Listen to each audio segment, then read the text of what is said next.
Hi everyone, this is Richard with shorttermrentalsecrets.com, doing a little bit of market research and taking a look at a company called Onefinestay, which has a very interesting business model. They were actually just bought out by a hotel group that really understands sort of the relevancy and the importance and specifically the growth opportunities in renting out apartments and homes and so on.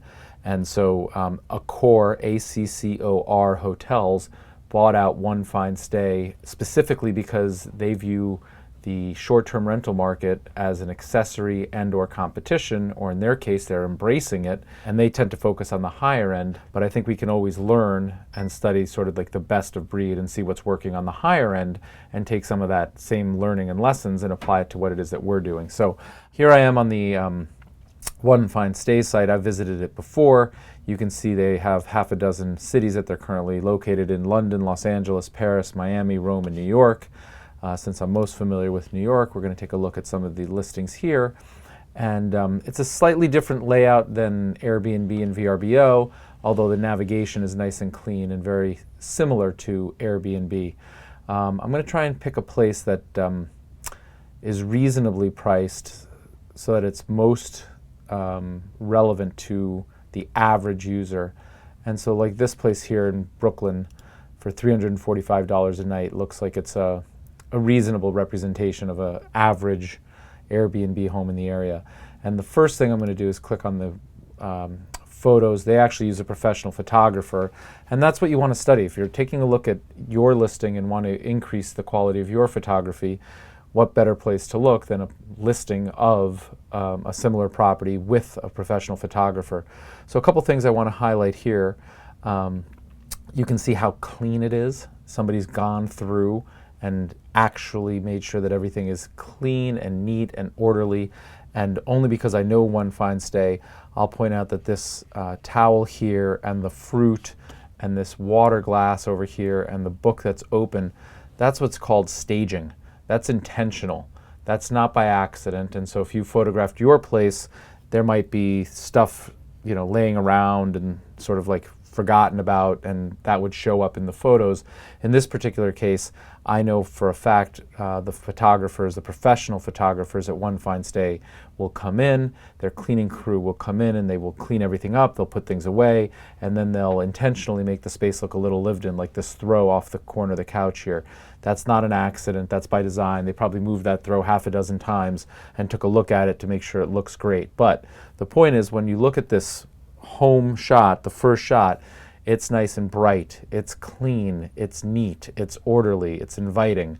I indicated in other videos that you want to label what each photo is, because somebody looking at your listing has no idea. I mean, in this case it's the kitchen, it's pretty obvious, but it's really hard to understand which is bedroom 1 versus bedroom 2 versus bedroom 3, or in bathrooms, especially if they have similar tile and layout. There might be totally different bathrooms, but if you're not labeling the image, you wouldn't know that you're looking at the second bathroom or the guest bathroom or the third bathroom or whatever. So take a moment and go ahead and label what it is, and then highlight things that you think are of particular interest. So let's just scroll through this listing and I'll give you an idea of what else catches my eye. Here again, you can see that the bed is very cleanly made. Everything is done by design and intent. There's no loose scrap stuff on the dresser. There's no clothing anywhere.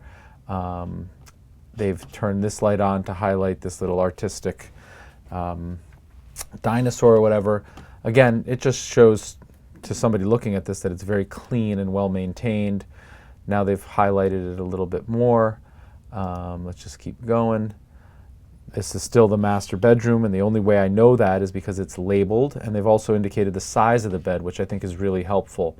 When you take a photo in the bathroom in particular, and there's usually a mirror, you want to do yourself a favor and be outside of the image. You don't want to capture yourself shooting the photo in the mirror, because that becomes a distraction. You want to capture the photo of the bathroom and the mirror with you not being in it.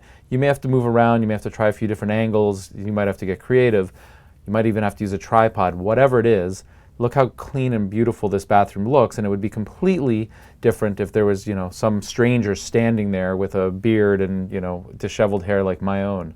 Anyway, try and do your best to get out of the mirror and out of the frame. Here's another bedroom, and you can see it says second bedroom, and again the size of the bed. Another point that I want to show you is the same throw. You'll see it on the chair here, and then on the very next photo you see this chair with the same throw. That's a visual cue to people to identify that you're in the same bedroom. It may be subtle, they may not even realize it, but intellectually your mind says, ah, I recognize that I'm in the same room. Here, and this is actually important, the outside terrace, you can see they've put a coffee mug and a magazine or a book, and this is what I've talked about in prior videos, like sell the dream, right? Like without the coffee mug and without the book, somebody might say, oh gee, I would never use this space, or it's going to be winter or whatever, but just by putting a little bit of staging and thought and effort into it, a book and a mug, all of a sudden it's like, oh wow, that'd be a great place to have breakfast. I like this place more than the other one that doesn't have the outdoor. So just think about how people are going to interpret your photo and the imagery and sell the dream.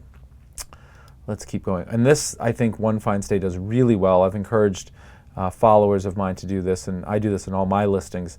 I go around and I take photos of the neighborhood, of the block, of the street, of the neighbors, of whatever, again, to tell a story. So this looks really inviting to me. I mean, I'd probably, if I rented this home, I'd want to go to Campbell Cheese and Grocery and be like these folks sitting outside and have a conversation. Here's another little aroma bakery. It looks cute. Here's another grub and drinks, and I get the sense that it's like pretty hip and cool. And so the point is, they're telling a story through these photos. It has nothing to do with the property itself, but now it's about the neighborhood and the environment that you're going to be spending some time in. And I think that that's really cool and awesome. I encourage anybody who is following me on short-term rentals to think again about the story that you're weaving, right? Like you're telling a story. What do you want to include? What do you want to exclude?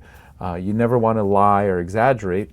Show it as it is. You know, in this particular case, this looks pretty hip and cool. There's all sorts of graffiti here, but rather than shy away from it, they've actually done a really nice job of making the image look really clean and sharp and presentable. And you know, there's a certain segment of the population that are going to be drawn to wanting to get grub and drinks at this place with the graffiti.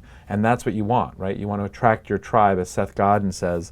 People that like you and want to be with you and so on are the people that are going to give you the highest reviews. They're going to book with you a second time or tell a story to their friends or their neighbors or family, and you're going to build your business. So I hope this has been helpful. So go ahead and subscribe. We're constantly producing great content like this. And in the meantime, happy hosting. Have a great day.